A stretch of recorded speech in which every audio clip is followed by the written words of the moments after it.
आपातकाल किसी भी देश की वह असंतुलित स्थिति होती है जब देश को बाहरी या आंतरिक रूप से किसी प्रकार के खतरे की आशंका हो।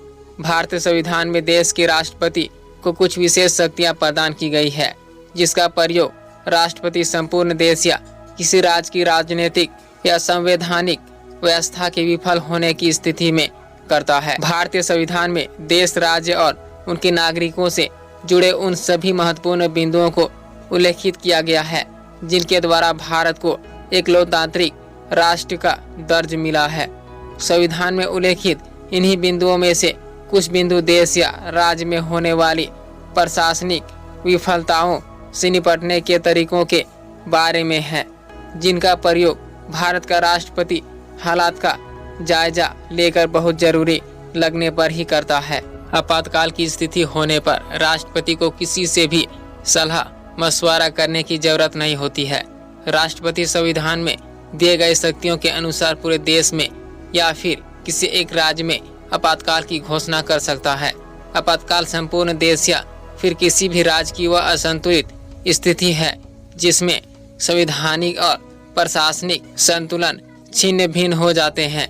भारत के संविधान में राष्ट्रपति की कुछ शक्तियों के बारे में लिखा गया है कि राष्ट्रपति कब किस तरह की शक्ति का प्रयोग कर सकता है।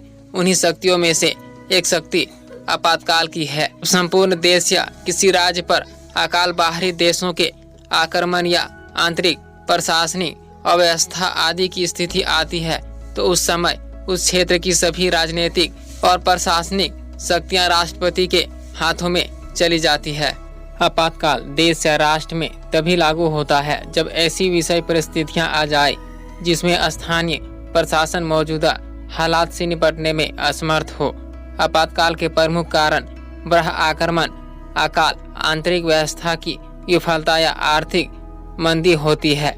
आपातकाल लागू होने पर इसका सीधा प्रभाव वहां के नागरिकों पर पड़ता है। आपातकाल के दौरान नागरिकों के मौलिक अधिकारों का हनन हो जाता है। उस समय सिर्फ अनुच्छेद 20 तथा 21 के मौलिक अधिकार ही मान्य होते हैं।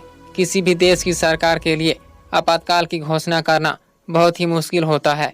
सामान्यतः कोई भी सरकार आपातकाल का समर्थन नहीं करती है, लेकिन कुछ विषय परिस्थितियां आने के कारण समय समय पर सरकारों को यह फैसला लेना जरूरी हो जाता है। सो गाइस, आज की वीडियो में इतना ही। अगर वीडियो इन्फॉर्मेशन लगा हो तो लाइक शेयर सब्सक्राइब कीजिए।